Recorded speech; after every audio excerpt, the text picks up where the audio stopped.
Hello guys, magandang hapon. Titingnan na natin ang aking nilutong tambakol. Ayan na guys. Ayan na po, may lahok siyang puso. Ilagyan ko ng puso ng saging. Ayan, lutong-luto na siya.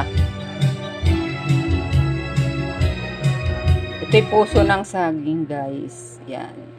Nilagyan ko siya ng puso ng saging. Yan, tingnan nyo guys.